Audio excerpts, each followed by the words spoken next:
Hello, I'm Francesca and welcome to the third video in this series of parsing the Spanish version of Alice in Wonderland. We will be addressing the third paragraph of chapter 1. Let's begin. No había nada muy extraordinario en esto, ni tampoco le pareció a Alicia muy extraño oír que el conejo se decía a sí mismo, Dios mío, voy a llegar tarde. Cuando pensó en ello después, decidió que, desde luego, hubiera debido sorprenderla mucho, pero en aquel momento le pareció lo más natural del mundo. No había nada muy extraordinario en esto. No, there was nothing very extraordinary in this. In Spanish, the negative is formed by placing no before the verb. We then have había, the imperfect form of the impersonal verb haber, to have or to be. It is most commonly used to mean to have. So in the present tense we have hay, there is or there are, and in the imperfect, había, there was or there were. When combined with the negative no and the pronoun nada, nothing, the translation becomes there was nothing. Let's move on to muy, very, and extraordinario, extraordinary or unusual. En esto simply means in this, with esto being the demonstrative pronoun for this. Unlike este or esta, which refer to a specific masculine or feminine person or object respectively, esto refers to this as a general entity. No había nada muy extraordinario en esto. There was nothing so very unusual in that. Ni tampoco le pareció a Alicia muy extraño oír que el conejo se decía a sí mismo. Nor neither to her considered to Alice very strange to hear that the rabbit to itself was saying to itself. Ni tampoco together means nor, and le pareció a Alicia. It seemed to Alice or Alice thought. Let's break down this structure. We have le, to her, pareció, the third person preterite form meaning seemed, and a Alicia, to Alice. Put together, this translates to it seemed to Alice. As you can see, both the indirect object pronoun le and the object itself, a Alicia, are often used together in Spanish for additional emphasis. Extraño is strange. Oír means to hear, and que el conejo simply means that the rabbit. Se decía a sí mismo is another example of emphatic repetition, as both se and a sí mismo refer to himself. With decía, the third person imperfect form of decir, to say, we reach the translation, the rabbit was saying to himself. Ni tampoco le pareció a Alicia muy extraño oír que el conejo se decía a sí mismo. Nor did it seem so very strange to Alice to hear the rabbit say to itself, Dios mío, voy a llegar tarde. God my, I am going to arrive late, literally. Each sentence in this segment is introduced by an inverted exclamation mark, as is necessary when forming an exclamation in Spanish. Dios means God, mío is the possessive pronoun meaning my or mine. Although the noun Dios ends in an S, this does not necessarily mean it is in its plural form. In fact, Dios is both the singular and plural of the noun.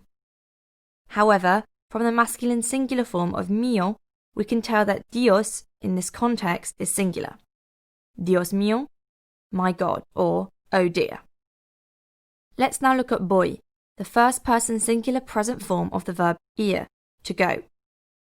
When a form of ir is paired with a and an infinitive, it forms the periphrastic future tense. This is one of two forms of future tense in Spanish and refers to the immediate known future. Together with the adverb tarde, we have voy a llegar tarde, meaning I am going to arrive late, or I shall be late. Dios mío, voy a llegar tarde. Oh dear, I shall be late. Cuando pensó en ello después, decidió que, desde luego, hubiera debido sorprenderla mucho. When she thought in it after, she decided that, of course, it should have had to surprise her a lot.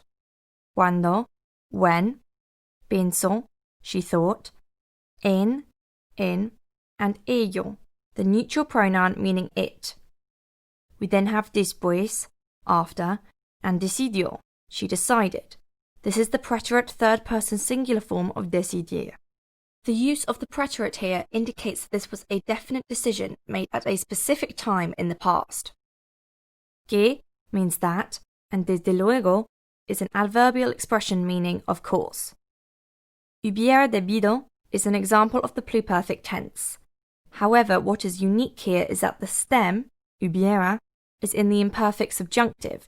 This is because it follows decidir que, a verb of influence in this context. Paired with the past participle debido, from the verb deber, to have or should, we have hubiera debido, it had had to, or it should have had.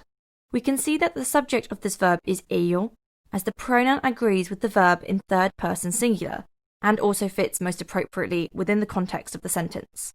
Now let's separate sorprenderla into its two components, the infinitive sorprender, to surprise, and la, the direct object pronoun meaning her. Notice how la attaches itself to the end of the verb. As in Spanish grammar, object pronouns come before a conjugated verb, but after an infinitive or present participle.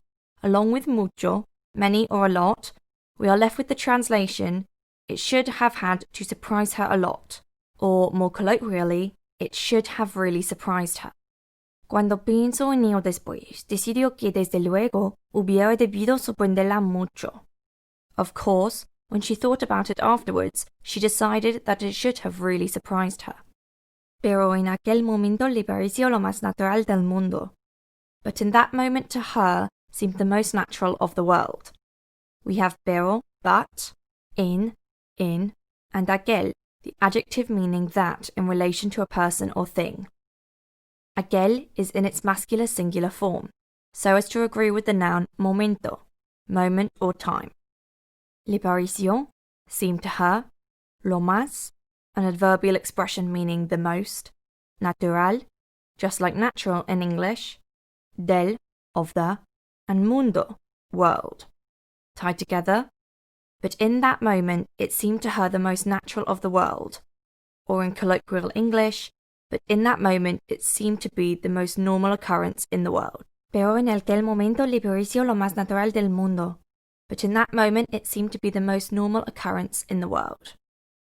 Let's listen once more to the text as a whole, now that we have taken it bit by bit.